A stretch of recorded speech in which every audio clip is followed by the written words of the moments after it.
अखिलेश यादव जी, आपने अपने ज़माने के अंदर अगर ट्रांसपेरेंसी बरती होती, आप अच्छे लोगों को लेके आते, तो आपको अतीक अहमद की या ऐसे अपराधियों को आगे बढ़ाने की क्या ज़रूरत थी। आप तो अच्छे लोगों को आगे बढ़ाते। आज मोदी जी से भी यही सवाल हो सकता है खड़ा, मगर मोदी जी के कैबिनेट में कोई करप्ट आदमी नहीं है, और अगर कोई करप्ट आदमी होगा तो मैं ऐसा महसूस करता हूं कि उसके खिलाफ फौरन कार्रवाई होगी। जिन लोगों ने करप्शन किया है, मैंने देखा है कि योगी जी ने उनके खिलाफ ज़बरदस्त कार्रवाई की है। उनके नज़दीक कोई उनका अपना नहीं है और कोई गैर नहीं है।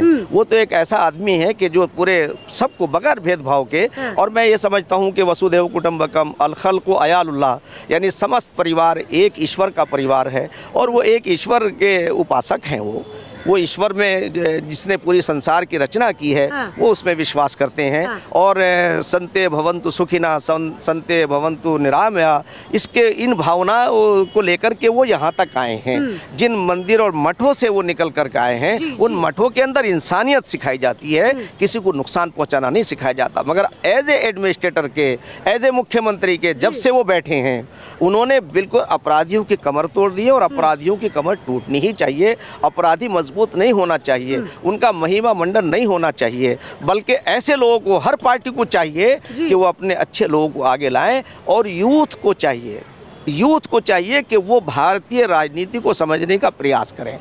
इसलिए कि कल आने वाला जो यूथ है हमारा, मैं आपको भी ये बात कह रहा हूँ कि आपको इस देश को संभालना है, इस देश को आगे लेके जाना है। अच्छे लोग आगे आएंगे तो हमारा देश आगे जाएगा। जैसे आज राहुल गांधी जी विदेश में जाकर के, कैम्ब्रिज यूनिवर्सिटी में जाकर के अपना वहाँ एड्रेस करते हैं, और वहाँ जाकर के वो अपने भारत की बुराई में लग जाते हैं। भाई आप ये क्या है?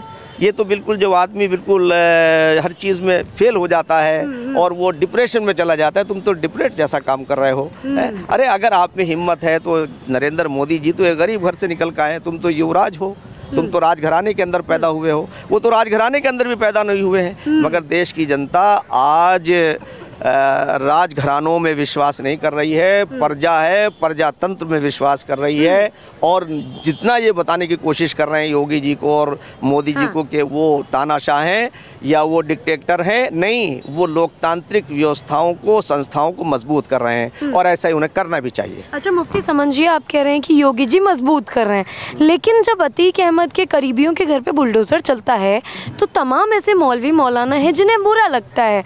वो कहते हैं कि योगी जी एक तरफा कार्रवाई कर रहे हैं। क्या आप स्वयं मानते हैं कि मुस्लिमों के साथ गलत हो रहा है? अतीक अहमद मुस्लिम है इसलिए उनके करीबियों के घर बुलडोजर चल रहा है? नहीं, ये तो एक फ़ायदा उठाने वाली चीज़ हो गई कि ये कहें कि अतीक अहमद मुस्लिम हैं। इस्लाम तो नहीं सिखाता किसी का कत्ल करना।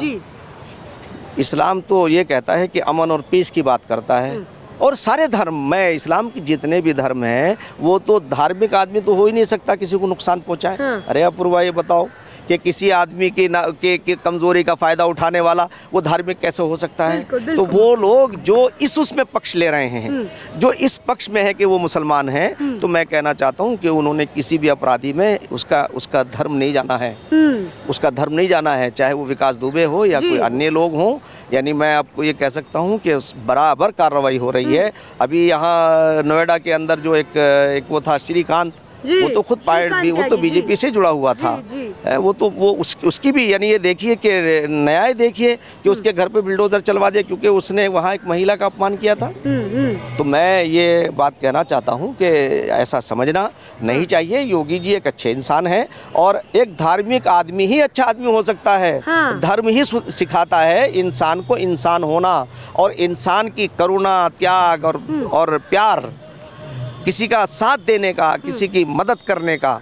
एक वो है जो धर्म के नाम के ऊपर उसका गलत मिसयूज करते हैं। धर्म तो वो है जिसका जो अपनी करुणा से, प्यार से किसी का दिल जीते। तो ऐसे ही योगी जी हैं, और योगी जी सबका साथ, सबके विकास पे काम करेंगे, ऐसी मुझे आशा है। अभी धीरे धीरे मैं तो ये समझता हूँ कि एक दिन ऐसा आएगा कि योगी जी जितने, देखिए उनका वो गोरखपुर में मठ में रहे, वहाँ के मुसलमानों से उनका बहुत अच्छे उनके संबंध हैं, वो बहुत अच्छे इंसान हैं। और देखिए जब उस पर बैठता है आदमी, न्याय की कुर्सी पर बैठता है, एडमिनिस्ट्रेटर की उसको बैठता है, तो उसे कुछ ऐसे निर्णय लेने पड़ते हैं जिससे दूसरों को ये जाता है कि साहब हमारे साथ ज्यादती हो रही है। ऐसा नहीं है, अपराधी अपराधी है, उसका कोई धर्म नहीं है, उसका धर्म कुछ भी हो, उसका नाम कुछ भी हो, वो अपराधी है और अपराधी के खिलाफ कार्रवाई होनी ही चाहिए। कार्रवाई होनी चाहिए। अच्छा, लॉ एंड ऑर्डर की अभी थोड़ी देर पहले हम बात कर रहे थे। शफीकुर रहमान कहते तो हैं कि लॉ एंड ऑर्डर से योगी जी को काम करना चाहिए था, लेकिन सर नुपुर शर्मा का जब मामला आया था मुफ्ती जी, तो कन्हैया लाल की गर्दन काट दी गई। उस समय सर क्या लॉ एंड ऑर्डर नहीं इस्तेमाल होना चाहिए था? क्योंकि गर्दन तो सर बेफालतू में काटी गई।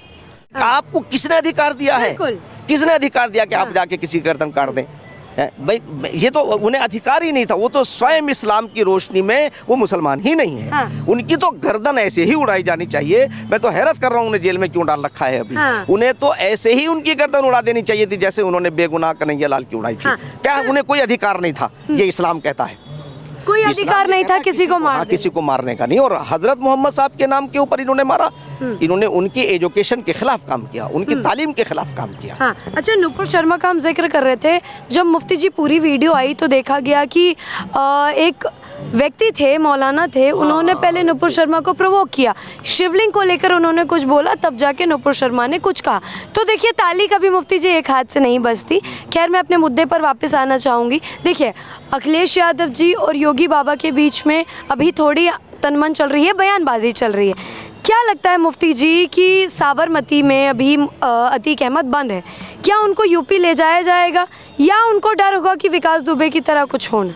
नहीं, ऐसा नहीं। उनके ये देखिए, इतना डर पैदा हो जाए यही बहुत है। हाँ। ये डर जो है ना, देखिए मुकदमे का उसका डर क्या होता है, ये आदमी को होता है कि तलवार लटकी रहती है। हाँ। भाई यही डर पैदा हो गया, मोदी जी ने, योगी जी ने डर पैदा कर दिया, यही बहुत बड़ी बात है। हाँ। और वो कम से कम उसकी रात की नींद आराम हो गई, उसे पता है किसी को नुकसान पहुंचाना कितना खतरनाक है। हाँ। तो यही चीज तो होती है कि डर पैदा करना, खौफ, यानी अपराधियों में खौफ पैदा करना। वो जो दूसरों में खौफ पैदा करते हैं, आज उनमें खौफ है। हाँ। तो ये खौफ पैदा करना ही तो बड़ी बात है। यही तो आर्ट है, यही है आर्ट, यही आर्ट ऑफ लिविंग है, यही जिंदगी जीने का तरीका है। हाँ। तो योगी जी जानते हैं इस बात को। मैं इसलिए जानता हूँ कि मैं भी योगी जी को फॉलो करता हूँ, मैं योगी जी को पसंद करता हूँ। मैं ये कहता हूँ कि डर पैदा करना। हाँ। अपराधियों में, और उन्हें ये आ जाए कि बस तुम्हारे साथ कुछ भी हो सकता है। अच्छा। यही चीज है, मतलब डर पैदा हो रहा है कहीं ना कहीं माफियाओं के अंदर। माफियाओं के अंदर डर पैदा हो रहा है। और वो और इतना आप समझिए, सिस्टम जो अंदर से सड़ और गल गया था। आज भी मैं नहीं कहता हूँ कि सारी पुलिस अच्छा ही काम करती है, बहुत सारी जगहों पे खराब भी काम करती है। तो वो सब धीरे धीरे उन पे भी कार्रवाई हुई है। यानी उन्होंने एक IPS को, IAS को और PCS को उसे नीचे ला करके दरोगा बना दिया है। यानी उनका डिमोलेशन किया है, डिमोशन किया है। अच्छा, बुलडोजर का काम मुफ्ती जी कैसा लग रहा है, जरा हमारे दर्शकों को बताइए। देखिए, एक यही तो चीज़ है कि जो आम आदमी है वो अपने आप को बिल्कुल सेफ महसूस करें और अपराधियों में डर पैदा हो। एडमिनिस्ट्रेशन तो ऐसे ही बढ़िया रहता है और यही चलता है, और मैं समझता हूँ ऐसे ही चलना चाहिए। और देखो, हमारे अंदर जो भाईचारा है, मैं आपको बता दूं, अभी तो आपने देखा इस चैनल पे, नेशनल चैनल पे मैं था कि वहाँ भी किस तरह से नौजवानों ने ये बात कही कि भाई हम हिंदू मुसलमानों के ऊपर बात नहीं होनी चाहिए, मोदी जी अच्छा काम कर रहे हैं, योगी जी अच्छा काम कर रहे हैं। अब ये तो ये है ना कि जिन लोगों ने एक माहौल बना दिया था, 70 साल में 60 साल कांग्रेस को मिले कार्य करने के 60 के मिले। अब आप बताइए, उन्हें क्या 60 साल कम होते हैं? उन्होंने देश को क्या दिया? आज 8 साल में आके नरेंद्र मोदी जी ने सबका साथ, सबका विकास, सबके विश्वास का नारा देकर के, देखिए कितने खूबसूरत, जब आप चलेंगी रोडों पे तो लगेगा हम कहीं विदेश में चले गए, है ना। और 1 घंटे का रास्ता 20 मिनट में पूरा होता है। ठीक है मुफ्ती जी, एक बड़ा सवाल देखिए सबके मन में आता है। अतीक अहमद पहले से ही जेल में थे, इकलौते गवाह राजूपाल हत्याकांड के उमेश पाल, उनकी भी ऐसे हत्या कर दी जाती है 7 लोगों मिलके द्वारा। तो ये सोच कहाँ से आती है दिमाग में कि हत्या कर दो इकलौते गवाह की भी? बस ये असल में क्या है कि इसमें न्यायपालिका को कुछ सोचना पड़ेगा और परिवर्तन करना चाहिए ताकि लोगों की नाहक जान न जाए। तो मैं समझता हूँ कि अपराधियों को नए तरीके जो वो निकालते हैं, उनके उस पर भी कोई न्यायपालिका को कुछ सोचना चाहिए कि ताकि जो है, अगर एक गवाह को किसी को नुकसान पहुँचाया जा सकता है, उनकी सेफ्टी सिक्योरिटी कैसे हो सकती है। ये तो हमेशा से रहा है कि अपराधी इसीलिए बच जाता है कि उनकी दबंगी और बाहुबल के सामने कोई गवाही नहीं देना चाहता। अभी आपने देखा एक राजस्थान के अंदर, या मैंने देख रहा था एक वीडियो कि एक बच्ची को राजस्थान राजस्थान का ये शायद है कि एक बेटी को इस तरह से सरेआम उसने आके मारा, और वहाँ मैं तो कहता हूँ कि ऐसे कैसे वो निकम्मे पुलिस वाले भी वहाँ खड़े हुए थे, और वहाँ कुछ लोग, किसी की हिम्मत नहीं हुई, और वो उसे चाकू से जख्मी करता रहा है। वो उस लड़की को है, वो लड़की जो जिनकी इज्जत करनी चाहिए है, मुझे अफसोस होता है इस बात का कि ये हमारे अंदर, हमारे समाज में ये हो गया। अरे कहें कि लिए डर रहे हो, एक ही बार तो मरना है। हाँ। किसी एक ने भी आगे जाके उसकी वीडियो तो बनाते रहे, किसी ने जाकर के उसे रोका नहीं।